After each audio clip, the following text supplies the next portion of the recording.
학습 목표 1. 근육경련과 근육이완제의 약물 종류, 작용 기전, 효과, 이상 반응을 이해한다. 2. 항류마티스 약물과 통풍치료제의 약물 종류, 작용 기전, 효과, 이상 반응을 이해한다. 3. 골다공증 약물 치료제의 약물 종류, 작용 기전, 효과, 이상 반응을 이해한다. 학습 내용 1. 근육경련과 근육이완제의 이해 2. 항류마티스 약물, 통풍치료제의 이해 3. 골다공증 약물 치료의 이해 학습 키워드 1. 연축억제제, 신경 근육 차단제 2. 전통적 항류마티스 약물, 생물학적 항류마티스 약물, 알로프리놀, 코리친 3. 비스포스포네이트, 데노수맙, 부갑상선제제, 선택적 에스트로겐 소형체 조절제. 5주차 2강에는 근골격계 약물과 근육경련과 근육이완제에 대해서 공부하도록 하겠습니다. 먼저 근육은 우리가 머슬, 그렇죠? 수축성이 있는 조직입니다. 그래서 우리가 신경 자극이 있으면 수축이 일어나고 그리고 자극이 사라지면 이완이 되는 이런 과정이 있죠. 그래서 이 그림을 보면 맨 위에 몸 운동신경계에서는 말단에서 아세틸콜린이 분비가 되고 이게 효과계에 해당하는 근육의 작용에서 이제 근육 수축이 일어나게 되는 겁니다. 그래서 몸 운동계는 아세틸콜린이 유리되면서 우리가 병태생리학 때 아마 근육의 수축은 나트륨이 근육으로 유입이 되어서 활동 전이가 일어나고 이로 인해서 칼슘이 유리가 되고 이 칼슘과 트로포닌이 결합이 되고 그러면서 액틴, 미오신 이런 결합 부위에 수축이 일어나면서 ATP를 쓰면서 이제 근육 수축이 일어나고 또 칼슘 이온이 감소되면 또 칼슘 트로포닌이 분리가 되고 트로포닌, 미오신이 복귀가 되고 액틴, 미오신 결합 부위가 닫히면서 근육이 이완이 된다는 이런 과정을 배웠었습니다. 그래서 근육 장애 관련 요인은 이제 근육 경련이 있고 그래서 스패즘이 계속 경련을 일으키는 근육 경련이 있고 근육 경직은 한번 이제 수축이 되어서 유지가 되는 경직이 있습니다. 그리고 신경 근육 접합부 NMJ라고 해서 이 부위에 있는 요인에 의해서 근육 장애가 유발되게 됩니다. 그래서 신경근육 접합부 같은 경우에는 뉴런과 이 근육세포가 만나는 부분으로 이 운동신경의 아세틸콜린 신호가 전기 신호로 전환이 되어서 이 근육섬유 안으로 전달이 됩니다. 그래서 이 근육장애 약물 치료는 이 중추신경계에 작용을 해서 이 경련과 경직에 이제 효과를 일으키는 약물이 있고 또 이 근육과 신경근육 접합부 NMJ 부분에 작용을 해서 근육 이완과 마비를 일으키는 약물이 있습니다. 그래서 이제 근육이완제에는 연축 억제제와 그리고 신경근육 차단제가 있습니다. 그래서 연축 억제제 같은 경우에는 이 중추신경계에 작용하는 약물들로서 주로 이제 통증을 완화시키는 게 목적이라면 신경근육 차단제는 이 뉴로머스큘러 블러커입니다. 신경을 아예 차단시키는 거기 때문에 이 중환자실에서 시행이 되는 이 기도삽입관 전에 근육을 이완시키는 또는 마비시키는 마취의 보조제로 사용하는 게 이 신경근육 차단제다. 근육과 관련된 용어를 다시 한번 보면 긴장은 이제 정상적인 근육이 운동하지 않아도 어느 정도의 수축을 유지하는 것을 의미를 합니다. 그 다음에 마비는 중추신경계나 운동신경이 손상이 돼서 이 흥분 전달 장애로 인해서 수의적인 수축, 내가 이제 수의적으로 할 수 있는 수축이 일어날 수 없는 것을 의미를 합니다. 그리고 이 마비된 근육은 시간이 지나면서 위축, 아트로피로 가게 되고 경련 같은 경우에는 이 비자발적인 수축 현상이 시간이 지나면서 이제 기능이 점차 떨어지는 것을 말하고 경직 같은 경우에는 이 특정 근육의 수축 상태가 계속 유지되는 것을 말합니다. 강직은 이렇게 사후 강직, 우리가 사망했을 때 신체가 굳죠. 그거인 것처럼 이 죽은 후에 근육의 확장 능력이 없어지는 것을 말합니다. 그래서 근육경련의 원인과 치료는 우리가 근육경련은 이제 근육이나 근육근의 비자발적인 수축 현상이고 경직은 수축 상태를 계속 유지하는 상태를 말합니다. 근육경련은 근육이나 근육근의 비자발적인 수축 현상이고 근육을 과도하게 사용할 때 운동, 축구를 한다든지 장기간 이제 마라톤을 계속 한다든지 할 때 발생을 합니다. 그래서 경련이 지속되면서 근육 기능이 감소되는 것을 의미합니다. 그래서 강직성 경련이 있고 이거는 단순한 장시간 근육 수축을 의미를 하고요. 간대성 경련 같은 경우는 여러 번에 걸쳐서 반복적으로 빠르게 일어나는 수축을 말합니다. 그래서 약물 치료는 이제 진통제나 항염증제 그리고 중추신경에 작용하는 근육 이완제 등이 사용이 될 수 있습니다. 비약물적 치료로는 우리가 다 아는 라이스에서 레스트 쉬고 그다음에 아이스 냉찜질을 하거나 컴프레션 압박을 하거나 아니면 엘리베이션 심장보다 높게 올리는 이런 것들이 근육 경련의 치료가 될 수 있고 아니면 물리치료나 운동 마사지 등이 있습니다.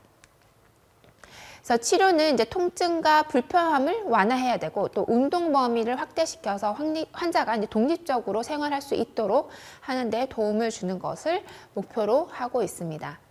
그다음에 경직은 이제 특정 근육이 수축 상태를 계속 유지하는 것을 말합니다. 그래서 시간이 지나면서 긴장도가 증가해서 단단해지기 때문에 가벼운 통증에서부터 심한 통증까지 다양하게 나타나게 됩니다. 그리고 이 경직은 또 경련이 같이 동반될 수도 있습니다.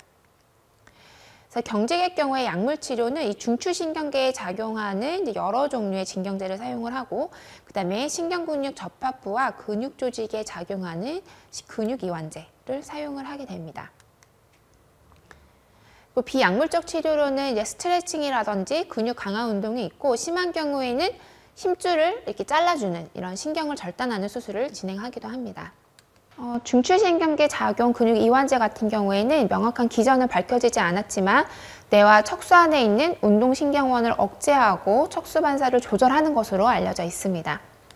중추신경계에 작용을 하는 근육 이완제로는 진경제, 진정작용을 하는 진경제와 알파2 아드레날린성 작용제 그리고 벤자디아제핀 계열 약물이 있습니다. 진경제 같은 경우에는 근육 손상에 의한 국소 경련에 사용하고 단독으로 사용되거나 아니면 다른 약물과 병행해서 사용되기도 합니다. 그리고 중추신경계에 작용하는 약물은 거의 진정작용을 일으킵니다. 진경제로는 이제 바클로펜이 있습니다. 그래서 억제성 신경전달 물질인 가바와 구조적으로 비슷하고 뇌와 척수에서 신경활동을 억제합니다. 그래서 다발성 경화증이라든지 뇌성마비, 척수손상 환자에게 많이 사용하고 이제 부작용으로는 중추신경계 부작용이 나타나겠죠.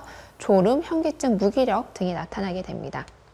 사이클로벤자프린 약 같은 경우에는 뇌간에서 운동활동을 억제하는 기전을 갖고 있습니다. 그래서 노르에프네프린 농도를 높이고 그리고 연접 전에 재흡수를 차단을 하는 기전을 갖고 있고 갑자기 발생한 근육 경련에 효과적입니다. 부작용은 졸음, 현기증, 발진, 빈맥 등이 나타날 수 있습니다. 그 다음에 이제 알파2 아드레날린성 작용제에서 보도록 하겠습니다. 이 알파2 아드레날린성 작용제는 척수에서 운동신경을 억제하고 또 출혈량이 많을 경우에 뇌에 영향을 미칩니다. 그래서 부작용으로는 구강건조, 피로, 현기증, 졸음 등의 부작용이 나타나고 종류로는 클로니딘 그리고 티자니딘이 있습니다.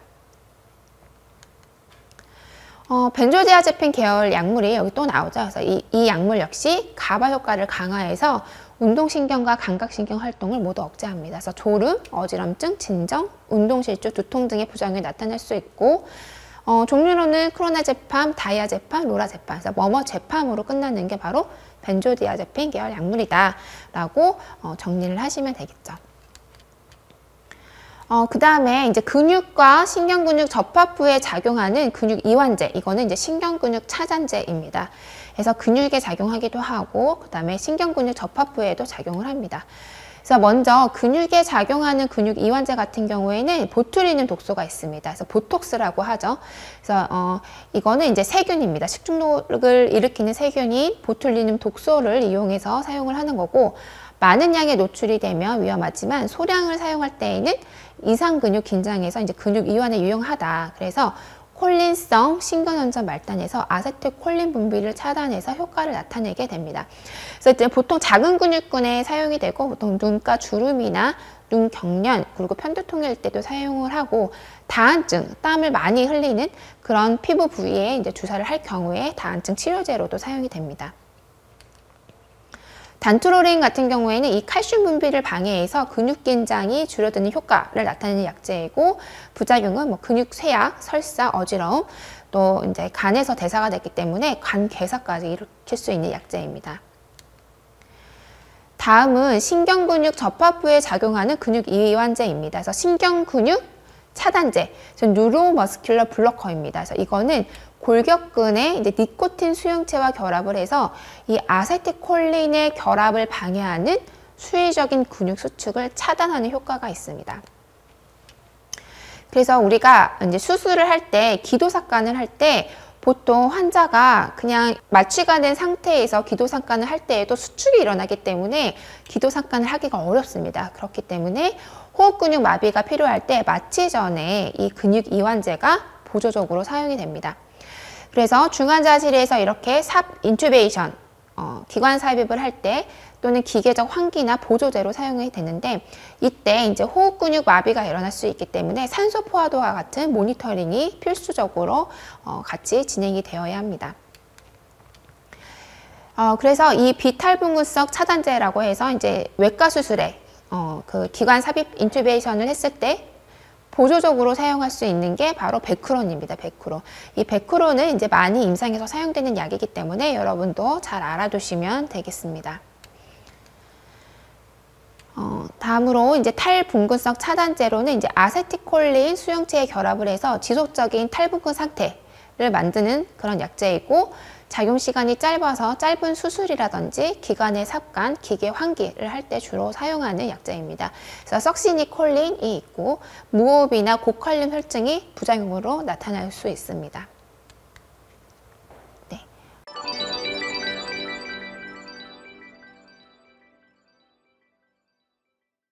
류마티스 관절염은 일단 여러 군데 관절을 침범을 하는 만성 염증성 질환이면서 자가 면역 질환입니다. 이 항류마티스의 특징은 이렇게 유남막이 두꺼워지고 이런 뼈와 연골을 파고들어서 관절 모양의 변형이 일어나고 운동장애와 통증을 유발하는 질환입니다. 그래서 류마티스 관절염 치료약으로는 이 항류마티스 약물과 스테로이드 그리고 엔세이드 계열 약물이 있습니다. 그래서 전통적인 항류마티스 약물은 우리가 DMARD 계의 약물이라고 해서 이 약은 질병의 진행을 늦추고 통증을 완화시키는 약입니다. 그리고 관절과 기타 관련 조직의 손상을 방지하는 그런 약이라고 보시면 되겠습니다. 종류로는 히드록시클로로킨이 있고 초기 경증의 류마티스 RA 치료에 사용이 되고, 그 다음에 레프노미드가 있습니다. 이것도 자가면역 림프구의 이제 자가면역소 질환이기 때문에 이 림프구의 세포 공격을 먼저 조절하는 약물이 되겠습니다. 메토트렉세이트 MTX라고 하는데, 이거는 이제 사이토키닌이나 퓨린 뉴클레오타이드 생산을 억제해서 면역 억제와 항염증 효과를 나타냅니다. 그래서 임신을 하거나 유사 목적으로 사용이 되기도 합니다. 특히 이 MTX 같은 경우에는 항암제이기 때문에 실제적으로는 이렇게 이제 유사 목적을 할 때 이제 투약을 하게 됩니다. 설파살라진은 이 엔세이드, 즉 비스테로이드 소염제에 반응하지 않는 이 항류마티스 관절염 환자에게 사용되는 약이고 궤양성 대장염 치료제로도 사용이 됩니다. 그다음에 글루코코르티코이드는 이제 스테로이드제죠. 그래서 이 스테로이드는 강력한 항염증 작용이 있기 때문에 이 RA 증상 완화를 위해서 일반적으로 사용이 되고, 이게 이제 스테로이드 파트를 다음 시간에 배우겠지만 이 스테로이드를 장시간 사용을 할 경우에는 이제 골다공증이라든지 위궤양 같은 여러 가지 부작용이 생기기 때문에 낮은 용량으로 그리고 단기간 사용을 권고하고 있습니다. 생물학적 항류마티스 약물로는 이제 튜머 네크로시스 팩터 알파 억제제가 있습니다. 이렇게 생물학적 제제는 끝에 마브로 끝나게 됩니다. 그래서 아달리무맙 그리고 인플릭시맵 이런 식으로 명칭이 있고, 그래서 이 약들은 이제 류마티스의 증상을 감소시키고 구조적 손상 진행을 감소시키게 됩니다. 그래서 아달리무맙 같은 경우에는 이렇게 주사제로 이제 정기적으로 투여를 하게 되어 있습니다. 다음으로는 이제 비튜머 네크로시스 팩터 생물학적인 제제로 이제 아바타셉트라든지 리투시맙 그리고 T 림프구나 B 림프구 인터루킨 6 작용을 억제해서 항염증 효과를 나타내는 약제들이 있습니다. 다음은 통풍 치료제에 대해서 공부하도록 하겠습니다. 통풍, 즉 가우트는 고농도의 혈중의 요산을 특징으로 하는 대사질환입니다. 그래서 단백질 대사에 의한 질소 화합물 중에 이제 암모니아, 요소, 요산 이렇게 세 가지 형태로 단백질이 배설이 됩니다. 그런데 이런 단백질 대사에 의한 질소 화합물, 우리가 단백질이 대사할 때 이제 질소가 있죠. 이게 암모니아와 요소, 요산으로 배설이 되는데 그중에서 이 요산, 유릭 애시드가 바로 퓨린의 최종 대사 산물이 됩니다. 그러니까 통풍은 이 혈액 검사를 통해서 진단을 할 수가 있고 이 유릭 애시드 수치가 7.0 이상일 때 고요산 혈증일 때 통풍을 진단을 할 수가 있습니다. 그래서 콩팥이나 관절에 이 요산 나트륨 결정이 침착이 되는 걸 특징으로 하고 이러한 요산 결정이 염증 반응을 일으켜서 이제 통증을 유발하게 됩니다. 그래서 통풍 치료로는 대증 치료로는 체중 감량이 있고 그리고 퓨린이 많이 함유된 음식, 특히 뭐 참치, 고등어, 단백질 종류의 음식을 제한을 해야 하고 그리고 알코올 역시 금지해야 됩니다. 그래서 소변으로 배출되는 요산을 흡수하는 역할을 알코올이 하기 때문에 알코올 금지 그리고 이제 비타민 C와 많은 양의 수분을 섭취하도록 교육을 해야 합니다. 통풍 치료제는 두 가지밖에 없어요. 그래서 알로프리놀 그리고 코리친 이 두 가지를 잘 알아두셔야 됩니다. 그래서 알로프리놀 같은 경우에는 이 핵산대사의 마지막 효소를 억제해서 요산 생산을 감소시키는 약이고 코리친 같은 경우에는 이 요산 수치를 감소시키는 효과는 없지만 이 염증을 유발하는 요산염의 관절 내 침착과 그리고 가립세포의 이동을 감소시키는 그런 작용을 합니다. 그리고 이제 항염증 효과를 나타내는 특징을 갖고 있습니다. 그래서 알로프리놀과 코리친 이 두 가지는 여러분 잘 알아두셔야 합니다.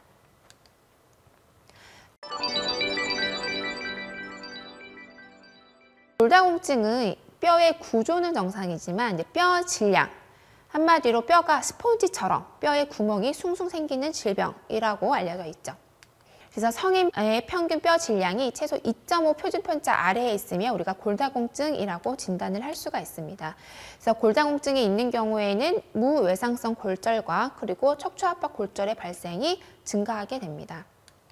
그래서 위에 있는 사진은 우리가 골다공증이 없는 정상뼈에서는 이렇게 치밀하게 구성이 되어 있는데 아래에 있는 골다공증 환자의 뼈 같은 경우에는 이렇게 구멍이 숭숭 나 있는 이런 걸 특징으로 하고 있습니다. 그래서 골다공증의 원인은 무엇이냐? 어쨌든 골다공증도 나이에 따른 뼈 대사 감소로 인해서 발생을 하고 신체 활동 감소라든지 칼슘이 영양 상태가 부족할 경우에 발생할 수 있습니다. 그리고 폐경 여성 같은 경우에는 이 에스트로겐 농도가 감소하면서 이 골다공증의 원인이 됩니다. 그래서 골다공증의 진단은 이제 엑스레이를 찍어 보시면 됩니다. 그래서 덱사를 찍어 보면 되고 여기서 뼈 질량을 측정하게 되고 이때 이제 골다공증을 진단을 할 수 있습니다. 그래서 골다공증 진단 기준은 T스코어라고 해서 이거는 보통 이제 상식적으로 마이너스 1 이상일 때는 정상, 그리고 마이너스 2.5 이하일 때는 심각한 골다공증이라고 진단이 됩니다. 그래서 생활 습관은 우리가 뭐 칼슘이라든지 비타민 D를 섭취를 잘 해야 되고 또 체중 감량과 운동이라든지 금연 그리고 알코올 섭취 제한 등을 지켜야 합니다. 칼슘, 비타민 D 보충제로는 이제 칼슘 보충제가 있습니다. 그리고 비타민 D 같은 경우에는 칼시트리올이 있고 칼슘 흡수와 뼈 건강에 도움이 되는 이제 칼시트리올이 있고 그 다음에 뼈 손실을 또 일으키는 약물을 제한을 해야 됩니다. 그게 대표적인 게 이제 코르티코스테로이드가 스테로이드 제제가 되겠습니다. 골다공증 약물 치료제로는 이제 비포스포네이트가 대표적인데 기전은 이 뼈 파괴세포 오스테오클라스트를 억제해서 뼈의 결합 조직 흡수를 방해하는 걸 특징으로 하고 있습니다. 그래서 골밀도가 증가하고 골절 발생률을 약 50%까지 감소한다라고 알려져 있습니다. 그래서 종류로는 알렌드로네이트, 포사맥스, 그리고 리세드로네이트, 아반드로네이트에서 이제 머머드로네이트로 끝나는 약제들이 비포스포네이트인데 이 중에서 이제 상품명으로 포사맥스 가장 또 유명한 약입니다. 그래서 이제 종류는 매일 또는 주 2회라든지 주 1회라든지 아니면 뭐 한 달에 한 번이라든지 약제마다 투여 용량과 용법은 다양합니다. 그래서 치료 효과를 나타내기 위해서는 보통 1개월에서 3개월 정도가 걸리고 치료가 중단하고 나서도 수개월 동안 또 효과가 지속되는 특징을 갖고 있습니다. 그래서 여기서 중요한 거는 이제 부작용이 있는데 뭐 오심구토, 복통, 설사, 위장관 부작용이 있고 또 식도염과 또 식도궤양까지 연관이 있기 때문에 이 약을 복용을 하고 바로 누우면 이제 역류가 될 수 있기 때문에 경구 복용 후에 직립자세를 약 30분간 유지를 하고 있어야 합니다.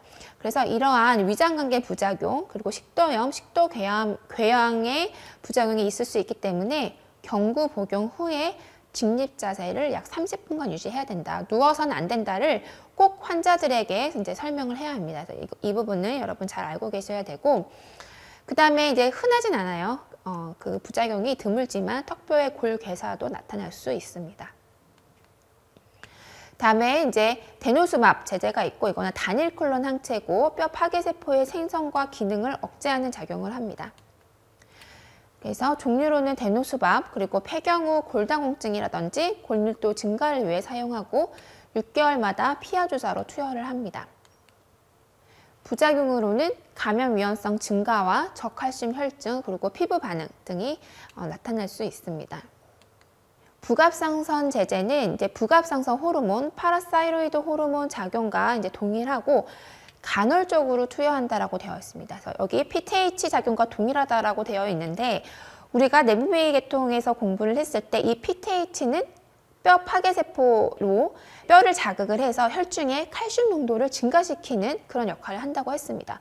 그러면 당연히 뼈에서부터 칼슘을 빼내서 혈중 농도를 높이고 뼈가 약화되지 않냐라고 여러분 의문이 생기실 겁니다. 그런데 이때 여기서 이제 포인트가 간헐적으로 투여하는 거죠. 그래서 이 파라사이로이드 호르몬을 간헐적으로 줬다가 안 줬다가 이런 식으로 간헐적으로 투여를 하게 될 경우에는 이 테리파라타이드라는 약제를 간헐적으로 투여할 경우에 이 조골세포를 증식하는 특징이 있다고 합니다. 그래서 이렇게 부갑상선 제제도 조혈, 골다공증의 약물 치료로 사용이 된다라고 보시면 되고, 종류로는 이 테리파라타이드 그리고 아발로파라타이드처럼 파라타이드로 끝나는 약제가 있습니다.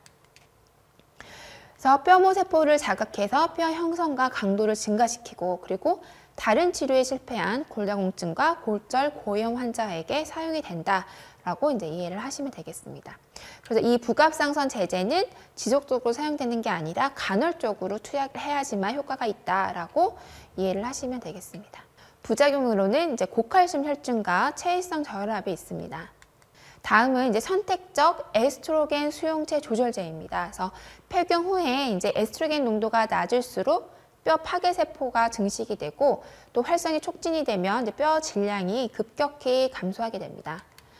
그래서 이제 기전은 이 선택적 에스트로겐 수용체를 조절을 해서 이 뼈에서 에스트로겐과 유사하게, 그리고 유방과 자궁내막 조직에서는 에스트로겐의 기량작용을 하는, 왜냐하면 유방과 자궁내막 조직에도 에스트로겐이 작용을 하면 유방암과 자궁내막암을 유발할 수 있기 때문에 여기에서는 작용을 하지 않는 기량작용과 뼈에서만 에스트로겐과 유사한 작용을 하도록 하는 기전을 갖고 있다라고 이해를 하시면 되겠습니다. 종류로는 라록시펜이 있고, 이 약제는 뼈밀도를 증가시키고 특히 척추 골절 예방에 효과적입니다. 그리고 자궁내막에 증식 효과가 없고, 그리고 유방암 위험성을 또 감소시키는 약제라고 보시면 되겠습니다. 근육이완제를 정리를 하면 이제 중추신경계에 작용하는 진경제, 그리고 알파 아드레날린성 약물, 그리고 벤조디아제핀 계열 약물이 있었습니다. 근육 부분에서는 보투리눔 독소와 그리고 덴트로린이 있었습니다. 그리고 뉴로머스큘러 정션에서는 이제 비탈분구성, 이제 베크론, 그렇죠? 인투베이션 할 때 많이 쓰는 베크론이 있었고, 그리고 탈분구성 약물이 있었습니다.